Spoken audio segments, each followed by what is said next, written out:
Hi guys and welcome to another video. This is gonna be the third season of Back and Forth. I know you've been waiting for this for a long time. And what I think right now I have here is our two Eurovision virgins, but I'm not sure yet because I did not ask them anything. I have no idea what they're doing here. So we have Ricardo and Nina with us. Hi. Hi. And I'm actually very excited to see if they know what's what. So first I'm gonna ask you, have you ever heard of Eurovision? Yes. You have? I've Heard of it? Yes. Have you watched Eurovision? No. No, never seen it. Where did you hear of Eurovision from? There was a movie recently with Will Ferrell. Will Ferrell? Yeah. And they had something on that. And, So that's how you heard of Eurovision? Yes. Well, you're lucky because now you're gonna watch the real thing. Okay. But the movie is actually based on a real thing. It's not just like a make-believe thing. Eurovision does exist.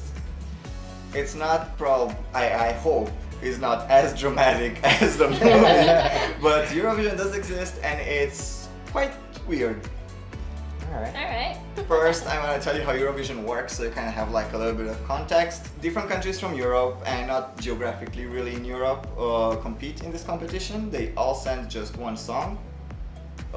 It's a songwriting competition, so it's not like a singing competition like the X Factor or American Idol, where you go every week and you sing a different song and whatever. So it's that one song with a performance. So usually it's like with staging and everything.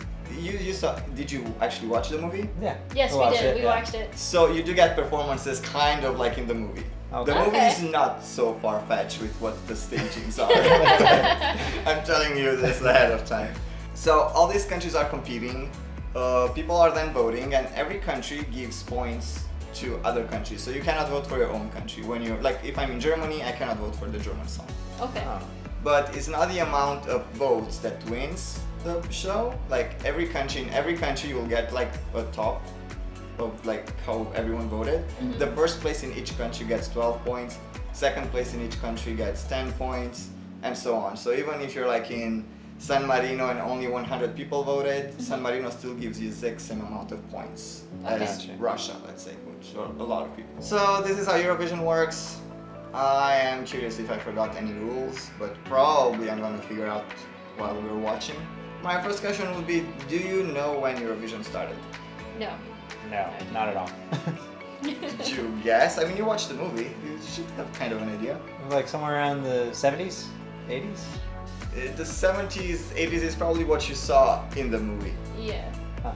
Okay, so Eurovision started in 1956. Oh, Oh, okay. wow. Wow. Okay. So actually the first one that we are gonna watch now is one of the older ones. It's also a video for you guys that I don't see a lot of people reacting to or watching it, but for some reason I totally like that song. It's going to be Portugal 1967. They're gonna see how Eurovision from the movie looked back then. Okay.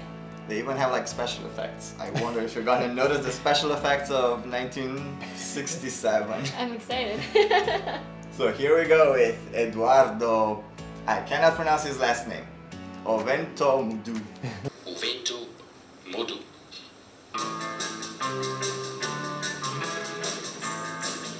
So one thing you should know also, back then they had live orchestras. Nowadays we don't have live orchestras. Right. anymore.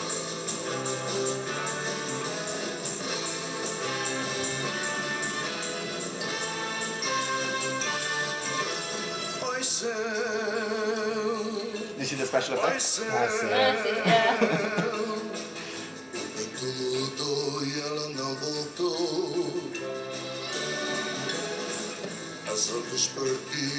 Oh, it's a mirror. Yes. I mean, it's what they could do back then. Yeah, that's the extent. I was getting a little bit confused when I was like, what's moving what's on the the movie? sides? What's moving on the sides? It's the mirrors.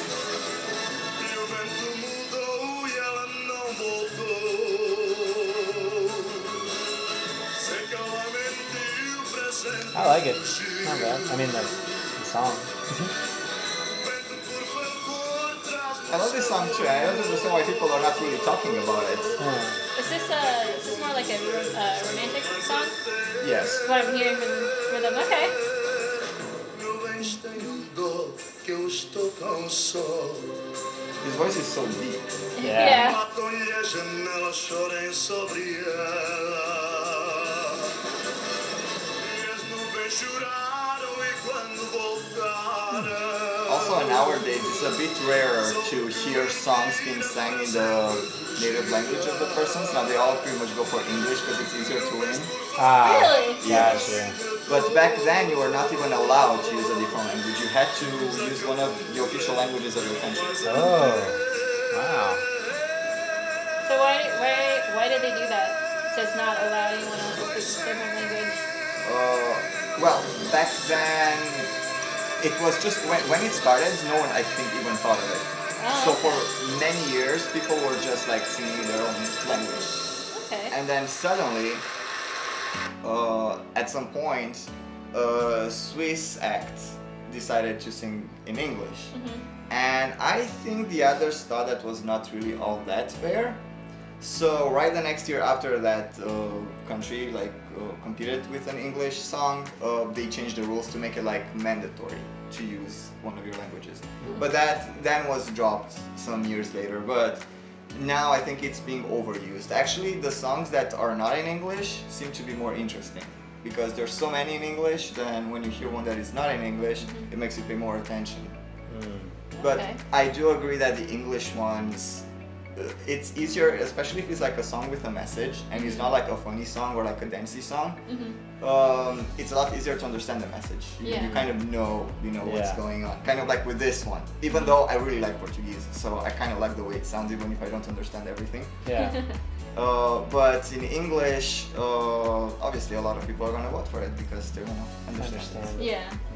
Now you've seen how Eurovision looked in '67. And we are gonna come a bit closer to our days to see how the staging and everything looks now. Okay.